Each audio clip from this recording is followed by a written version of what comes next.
A Transatlantic Turning Point. J.D. Vance and the Future of German-American Relations.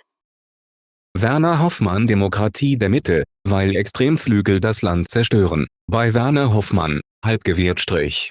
Democracy of the Center. Because extreme wings destroy the country, The Munich Security Conference 2025 marks a historic turning point in transatlantic relations. With his speech, U.S. Vice President J.D. Vance sent an unmistakable signal. The days of close political coordination between the U.S. and Europe may soon be over. More than that, his remarks raise fundamental questions about the future of Western democracies. An attack on European democratic principles. Vance used his appearance before an international audience to deliver sharp criticism of European governments. In his view, freedom of speech on the continent is increasingly being restricted, an assertion that has been met with strong opposition in Germany and other EU countries. In Europe, the protection of democratic principles is considered essential. Combating targeted disinformation or extremist influence is not an attack on democracy but rather its safeguard. However, the most explosive part of his speech concerned Germany's political landscape.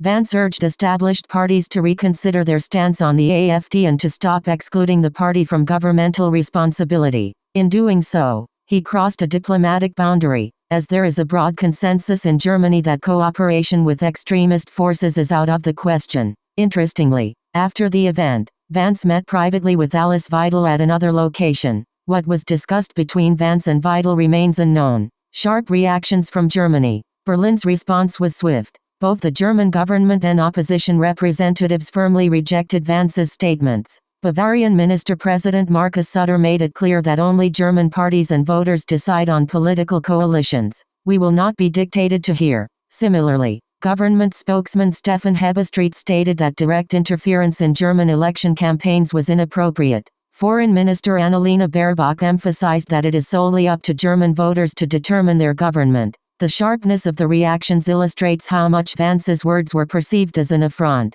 not only because they question the sovereignty of European democracies, but also because they hint at a fundamental break with the traditional transatlantic relationship. Under Trump and Vance, the U.S. no longer seems to position itself primarily as a reliable partner for Europe but rather as a force seeking to redraw political lines, even if this means directly influencing European domestic politics. A turning point for the transatlantic partnership?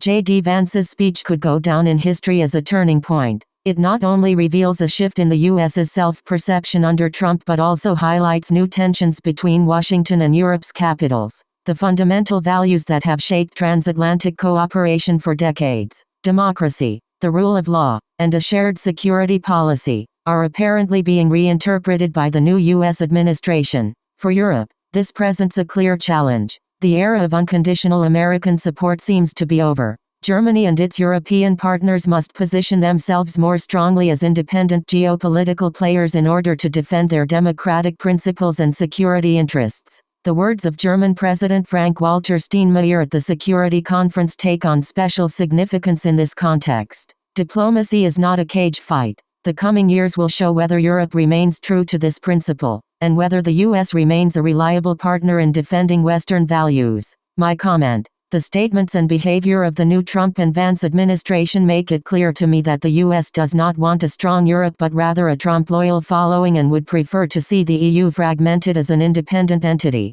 It is no coincidence that Vance, Trump, and Musk support right-wing populist movements and that they are trying to tear down the barrier against the largely far-right AfD in Germany. Vance's statements go beyond all diplomatic norms. Trump will soon realize that he is overplaying his hand. Trump is attempting to overturn the entire world order, without regard for the existing value system. Under Trump, the only rule that should apply is the law of the strongest. And for this, he is using the oligarchy of American billionaires, who also have the greatest control over the media. Trump, Vance, and Musk do not support right-wing populist organizations because they do not see democracy in Germany and the EU. No, the real reasons are, the European Union, with over 450 million inhabitants, is too strong. The EU should revert to fossil energy and become even more dependent on US gas, oil, etc. The success of renewable energy in the EU, especially in Germany,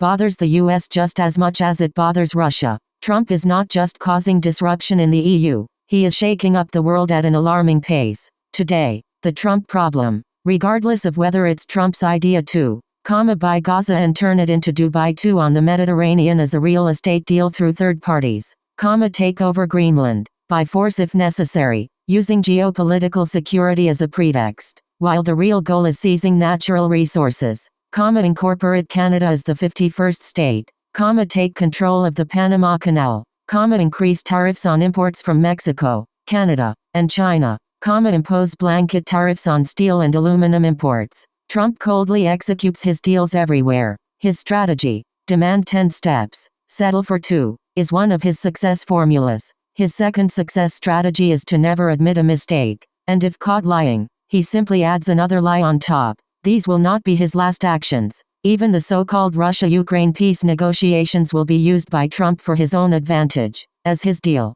rare earth minerals in Ukraine would certainly appeal to Trump. A matter of time before attacked nations unite. Attempts to weaken the European Union through division will likely only lead to greater unity, and if certain disruptive elements, such as Hungary, try to harm the EU, this might even result in the formation of a new EU2 with global democratic allies. Why shouldn't, all EU member states, 450 million people, bullet.